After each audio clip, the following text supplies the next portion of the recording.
Pagkapasok ni Lin Zin sa loob ng gusali, hindi niya mapigilan ang humanga sa mga makabagong teknolohiyang nakapaligid sa kanya.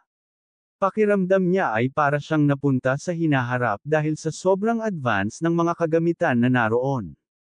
Habang naglalakad, hindi niya maiwasang mapaisip kung umabot na nga ba sa ganitong antas ang kasalukuyang teknolohiya.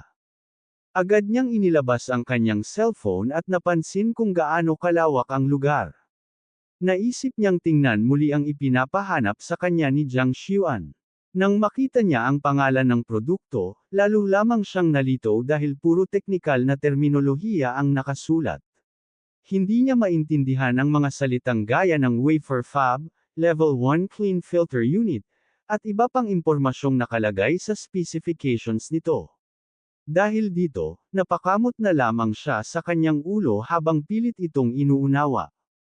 Sa sandaling iyon, isang malakas na sigaw ang umagaw sa kanyang atensyon.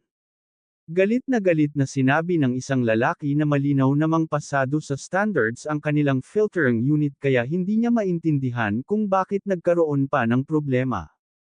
Agad na napatingin si Lin Zin sa direksyon ng sigawan at nakita niya ang isang dayuhang lalaki na sinipa ang isang lalaking nakasalamin habang walang tigil itong minumura. Mabilis namang lumapit ang isang dalaga upang alalayan ang kanyang ama. Habang nakaupo sa sahig ang lalaki, galit nitong sinabi na hindi niya inaasahang sisirain ng kabilang panig ang kanilang napagkasunduan. Nakapackage na at handa nang ipadala ang kanilang mga produkto, ngunit ngayon ay hinihingan pa sila ng 50% diskwento. Hindi niya maintindihan kung mayroon pa bang natitirang konsensya ang mga ito. Mayabang namang sinabi ng dayuhang lalaki na hindi umano pumasa sa kanilang standards ang mga produktong ginawa nila kaya wala silang dapat sisihin kundi ang kanilang sarili. Mariing tumutol ang ama ng dalaga at sinabing pawang kasinungalingan lamang iyon. May sasabihin pa sana siya ngunit bigla siyang nakaramdam ng pananakit ng dibdib. Dahil dito, agad siyang inalalayan ng kanyang anak at sinabing hindi na siya dapat magalit dahil masama ang kanyang puso at baka lalo lamang lumala ang kanyang kondisyon. Ngunit walang pakialam na sinabi ng dayuhan na ayon sa kontrata, sila ang unang lumabag sa kanilang kasunduan. Wala umano siyang oras para makipagtalo at ang pagpipilian lamang nila ay ibenta ang produkto sa presyong gusto niya o tuluyan ng umalis. Hindi naman nagpatinag ang dalaga at seryusong sinabi na ang unang lumabag sa kanilang kasunduan ay ang mismong kumpanya ng dayuhan. Sa narinig nito, mayabang na sinabi ng lalaki na tila marunong din pala siyang umintindi ng kontrata, ngunit usapan umano iyon ng matatanda kaya wala siyang karapatang makialam.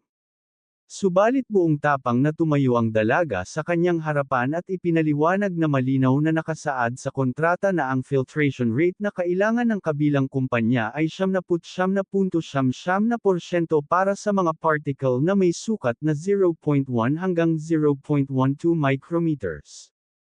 Ang mga filtration unit na ginawa ng kanyang ama ay eksaktong pumasa sa nakasaad na requirements ng kontrata. Kaya wala siyang nakikitang dahilan kung bakit nila sinasabing hindi ito umabot sa kanilang standards. Dagdag pa niya, obligado ang kabilang kumpanya na bilhin ang 2,000 filtration units sa presyong napagkasunduan sa kanilang kontrata.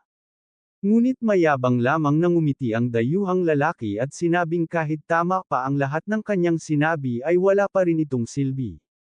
Wala umanong ibang kumpanya ang gustong bumili ng naturang filtration units kaya sila lamang ang may kakayahang bumili nito. Kung tatanggapin nila ang mas mababang presyo, mababawasan pa umano ang kanilang pagkalugi. Ngunit kung tatanggihan nila ang alok nito, masasayang lamang ang daan-daang milyong puhunan na kanilang inilaan.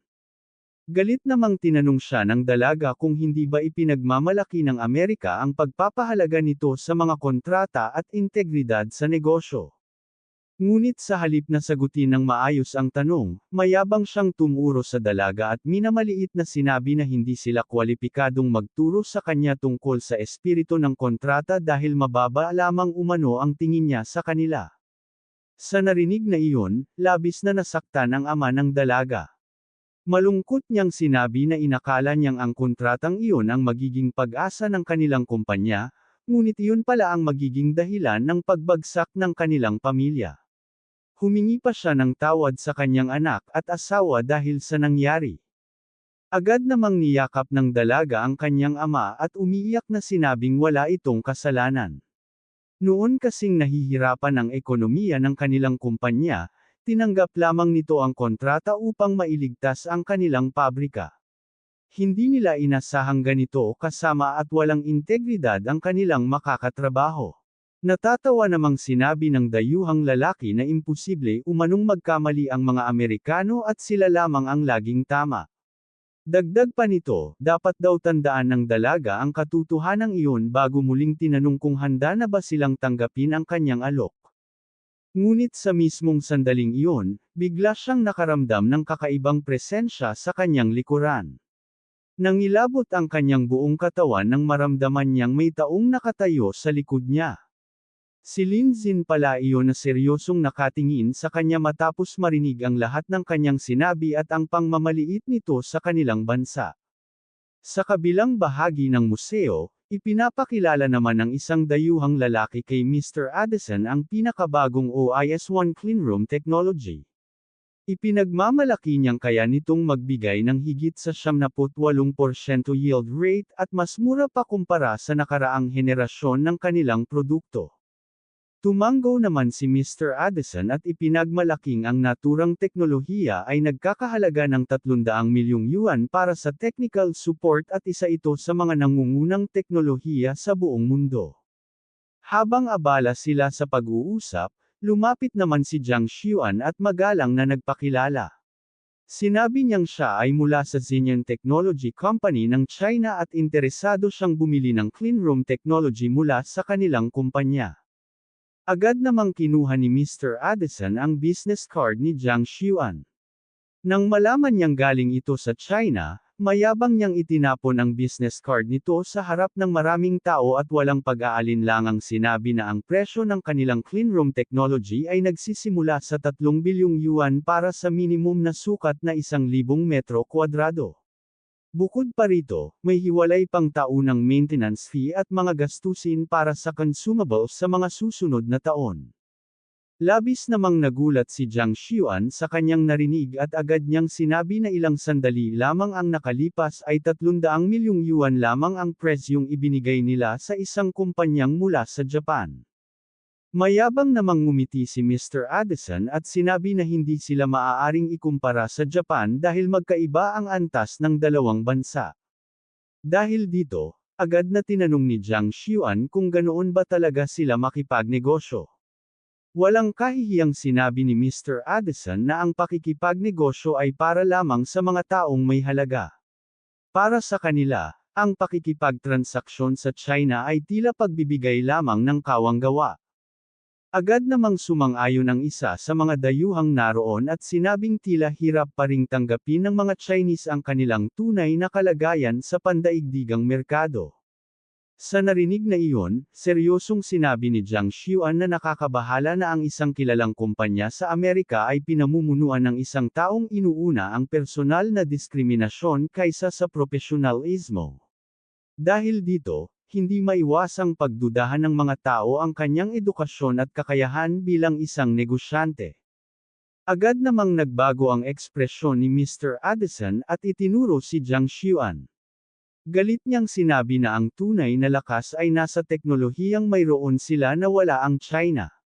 Dagdag pa ng isa niyang kasama, ang mga taong mababa ang IQ ay wala umanong karapatang humingi ng pantay na karapatan laban sa Amerika. May isa pang ang nagsabi na hindi dapat nakikipagnegosyo ang isang babae sa mundo ng negosyo dahil hindi umano niya ito kayang pangasiwaan. Kung nais daw nitong makipag-usap sa kanila, mas mabuting ipadala na lamang nito ang kanyang asawa. Mariin namang sinabi ni Jiang Xuan na wala silang pinagkaiba sa mga barbaro kung ganoon sila makitungo sa ibang tao. Ngunit bago pa man siya makapagsalita muli, biglang dumating si Mr. Fang at malakas siyang pinagsabihan sa harap ng lahat. Galit na sinabi ni Mr. Fang na sapat na ang ginagawang kahihiyan ni Jiang Xiuan sa kanilang pamilya at nahihiya na siya para sa kanyang ama. Agad pa niya itong pinauuwi at sinabing ilang beses na itong pinagsabihan ng kanyang ama na tigilan ang pagnenegosyo dahil babae lamang ito, ngunit hindi pa rin ito nakikinig.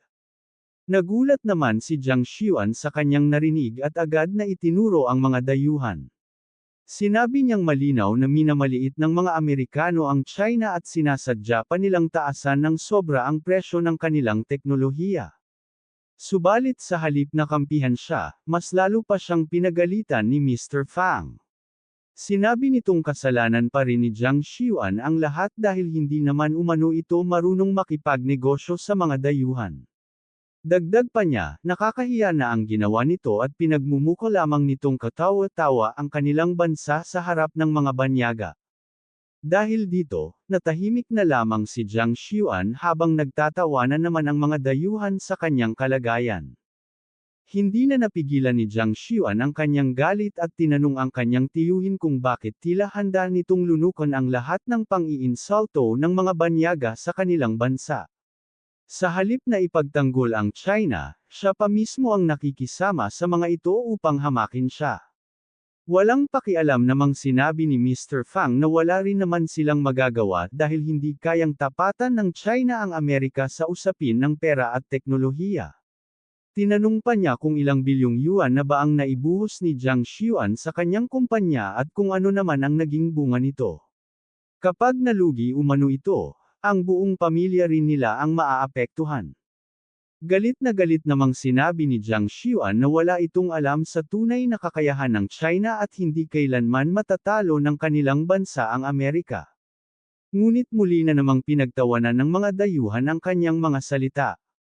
Ipinagmalaki nila na si Mr. Addison ay isa sa pinakamalalaking personalidad sa industriya ng teknolohiya sa Amerika at ang kanyang kumpanya ay nagmamay-ari ng mahigit 2,000 invention patents. May isa pang kalbong lalaki ang nangutya at tinanong kung ano ba ang maipagmamalaki ng China kumpara sa kanila. Ayon sa kanya, wala naman umanong sapat na pondo at makabagong teknolohiya ang bansa. Habang patuloy silang nang iinsulto, bigla na lamang may isang drone na lumipad at malakas na tumama sa ulo ni Mr. Fang. Dahil sa pagkabigla, agad si Jiang Xiuan napalingon sa kanilang likuran. Doon nila nakita si Lin Xin na may hawak na remote control ng drone. Napansin naman ni Jiang Xiuan na siya pala ang may kagagawan nito. Kaagad namang itinapon ni Lin Xin ang remote control at kalmadong sinabi na napakabasura talaga ng mga drone na gawa sa Japan dahil bigla na lamang umano itong nawalan ng kontrol at bumagsak. Mabuti na lamang at basura lamang ang tinamaan nito at hindi totoong tao. Pagkasabi noon, dahan-dahan siyang lumapit kay Jiang Xiuan at humarap sa grupo ni Mr. Addison. Nakangiting sinabi ni Lin Xin na narinig niya ang sinabi nilang walang pera at teknolohiya ang China. Mayabang namang sumagot si Mr. Addison at sinabing tama ang kanyang narinig. Tinanong pa niya kung may pagtutol ba si Lin Xin at kung mayroon itong maipapakitang ebidensya.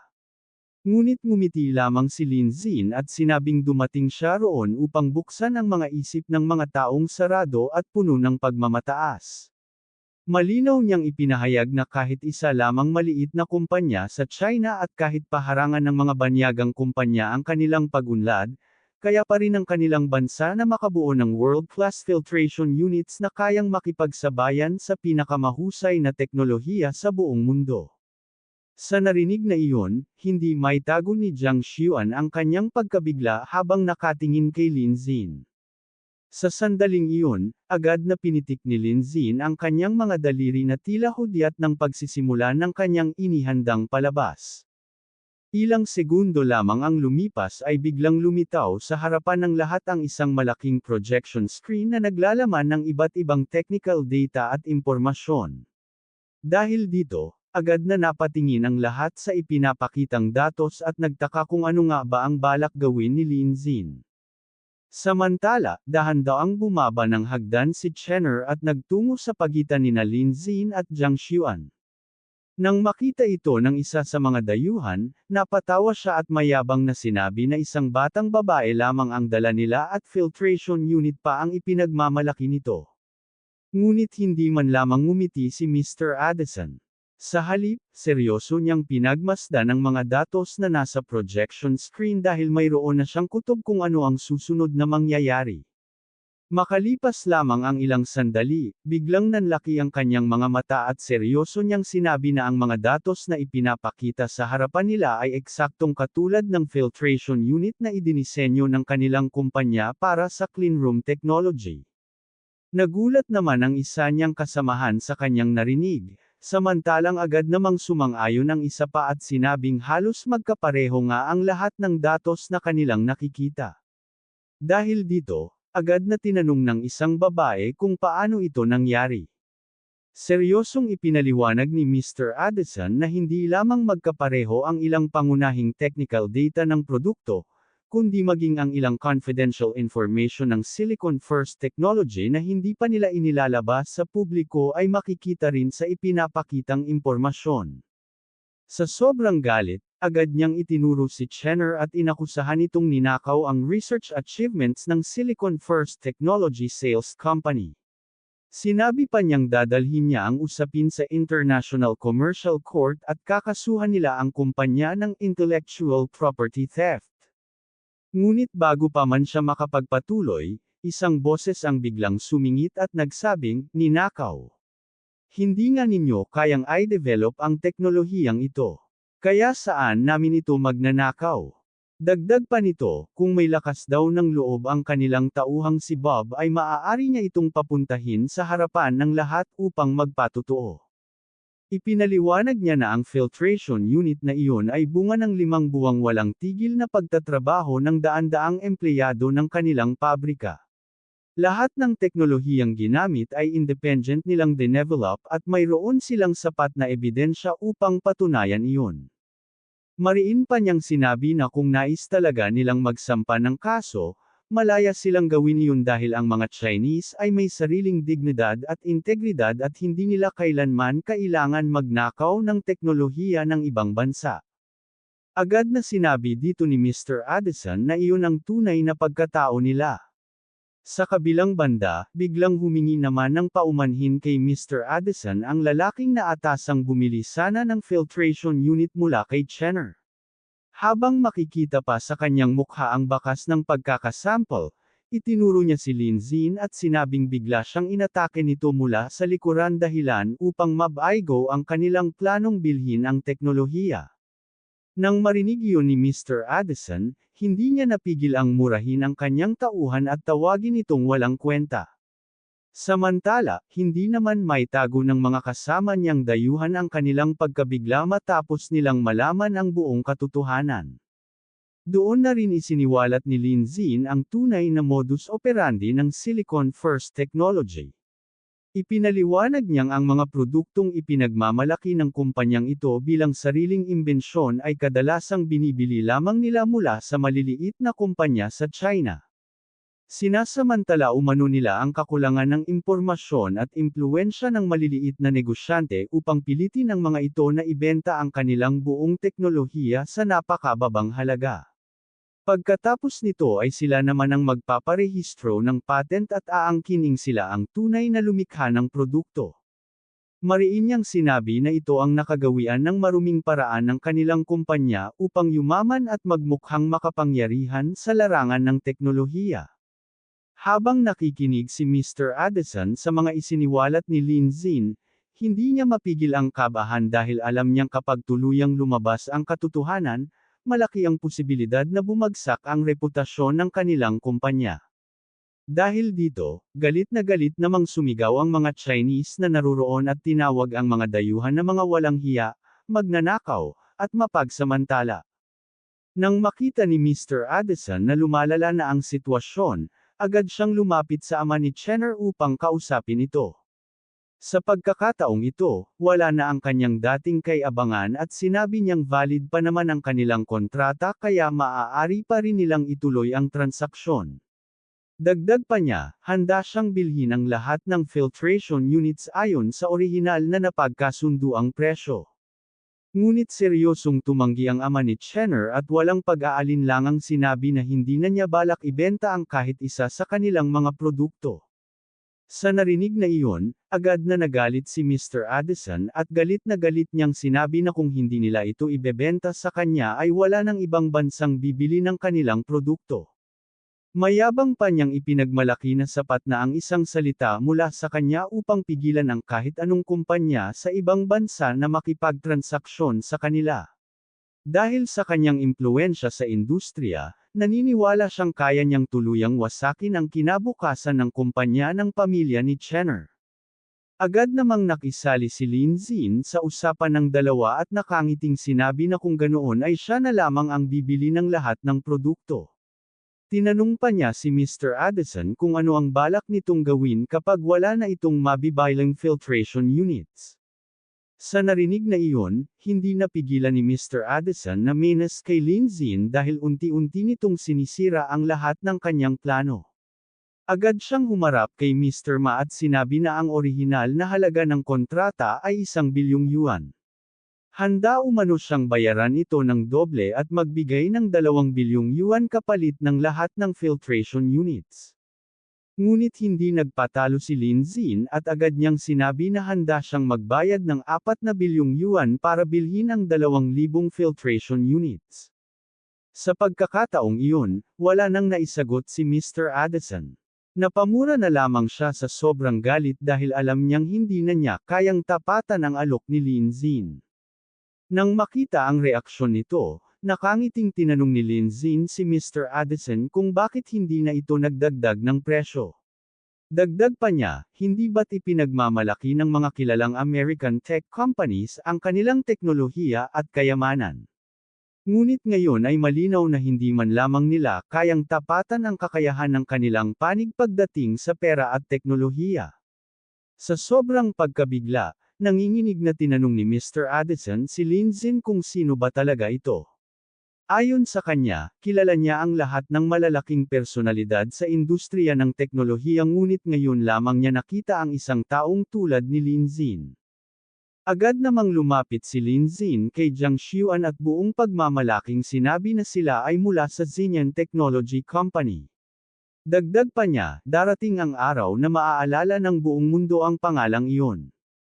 Sa narinig na iyon, hindi mapigilan ng mga Chinese na naruroon ang mapasigaw sa sobrang tuwa at pagmamalaki. May ilan sa kanila ang nagsabing dahil kina Lin Zin at Jiang Xuan ay muli nilang naipagmalaki ang kanilang bansa. Ang iba naman ay nagsabing kahit na huli nang nagsimula ang China sa larangan ng teknolohiya at patuloy pang hinaharangan ng ibang bansa, nagagawa pa rin nilang makabangon at makipagsabayan sa buong mundo. May isa pang nagsabi na akala niya ay ang China ang laging pinipigilan ng ibang bansa, ngunit sa huli ay lumabas na ang tunay na magnanakaw ng teknolohiya ay ang mga kumpanyang Amerikano. May ilan ding hindi napigil ang ipamuka kay Mr. Addison na ang pagnanakaw ng teknolohiya ng ibang kumpanya at pagpaparehistro nito bilang sarili nilang patent ang isa sa mga pinakakilalang gawain ng kanilang bansa. Pagkatapos noon, agad na iniabot ni Lin Zin ang isang bank card kay Mr. Ma at sinabi na may 5 bilyong yuan na laman iyon. Ipinaliwanag niya na 4 bilyong yuan ang kabayaran ng Xinian Technology para sa 2,000 filtration units, samantalang ang natitirang 1 bilyong yuan ay investment niya sa kumpanya ni Mr. Ma bilang simulan ng kanilang pangmatagalang kooperasyon. Sa sobrang tuwa, agad namang nagpasalamat si Mr. Ma at buong pusong tinanggap ang alok ni Lin Zin. Pagkatapos maisara ang kasunduan, muling humarap si Lin Zin sa mga dayuhan at sinabi na hindi naman nila kakailanganin ang lahat ng filtration units para sa kanilang kumpanya. Plano nilang ibenta ang natitirang supply sa mga lokal na tech companies ng China. Ipinaliwanag niya na hindi kayang katawanin ng isang kumpanya lamang ang kinabukasan ng teknolohiya ng kanilang bansa. Ang tunay na lakas ng China ay nagmumula sa libu-libong kumpanyang sabay-sabay na nagsisikap upang dalhin ang bansa sa pinakatuktok ng pandaigdigang industriya ng teknolohiya. Ngunit nilinaw din niya na limitado lamang ang kanilang supply kaya first come, first served ang magiging sistema ng pagbebenta. Sa narinig na iyon, agad na nagkagulo ang mga dayuhang naroroon. Mabilis na lumapit ang isang kinatawan mula sa Japan upang bumili ng filtration units ngunit walang pag-aalinlangang pinaalis siya ni Lin Xin. Agad naman itong nagmakaawang pagbentahan sila dahil malaking tulong umano iyon sa kanilang kumpanya. Hindi lamang siya ang lumapit. Isa-isa ring nagsidatingan ang mga kinatawan ng iba't ibang malalaking kumpanya mula sa iba't ibang bansa upang makiusap kay Lin Xin na ibenta sa kanila ang pinakabagong cleanroom technology. Sa sobrang dami ng taong nagsiksikan sa kanilang paligid, tuluyan pang natambo si Mr. Addison sa sahig at wala ni isa man ang nag-abalang tulungan siya. Dahil dito, seryosong sinabi ni Lin Xin sa lahat na huwag silang magtulakan dahil kahit tawagin pa nila siyang daddy ay wala rin iyong magiging epekto. Sa kabilang banda, dahil sa sobrang siksikan ng mga tao ay hindi namalaya ni Jiang Xuan na napadikit na pala siya kay Lin Xin. Agad naman siyang tinanong ni Lin Xin kung ayos lamang siya. Namumula namang tumanggo si Jiang Xuan bago niya biglang niyakap si Lin Xin dahil sa sobrang laki na naman ng naitulong nito sa kanya at sa kanyang kumpanya. Kasabay nito ay nadagdagan ng 5% ang favorability ni Jiang Xuan kay Lin Xin at umabot na ito sa kabuoang 72%. Sa sandaling iyon, muling nagsalita ang system ni Lin Xin at ibinalitang matagumpay na niyang nakumpleto ang unang yugto ng counterattack mission. Ipinaliwanag ng system na nakagastos siya ng 6 na bilyong yuan na counterattack funds para kay Jiang Xuan at bilang gantimpala ay 10% ng halagang iyon o 600 milyong yuan ang direktang naipadala sa kanyang personal account. Bukod dito, nadagdagan din ng 1% ang lahat ng kanyang attributes at umabot na ang kabuoang level ng mga ito sa level 9. Hindi pa roon nagtapos ang gantimpala ng system dahil pinapili rin siya nito ng isa sa 3 reward skills na maaari niyang makuha. Ang mga pagpipilian ay ang S-level skill na Go Mastery, S-level skill na Mathematics Mastery, at B-level skill na Pua Mastery. Sa mga reward na kanyang nakita, hindi napigilan ni Lin Xin ang matuwa. Agad niyang naalala na matagal na niyang gustong matutunan ang larong Go ngunit wala lamang siyang sapat na oras upang pag-aralan ito.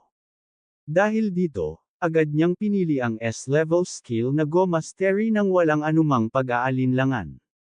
Sa parehong sandali, biglang lumabas sa malaking telebisyon ng World Science and Technology Exhibition ang isang emergency announcement.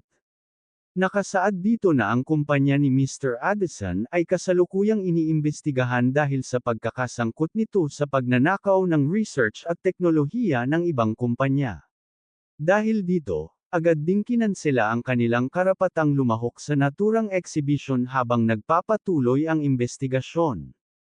Hindi nagtagal ay dumating na rin ang mga awtoridad upang arestuhin si Mr. Addison.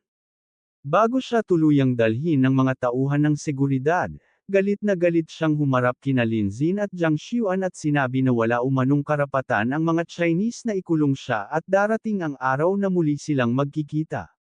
Ngunit nakangiti lamang na sumagot si Lin Xin at sinabing syempre ay muli silang magkikita.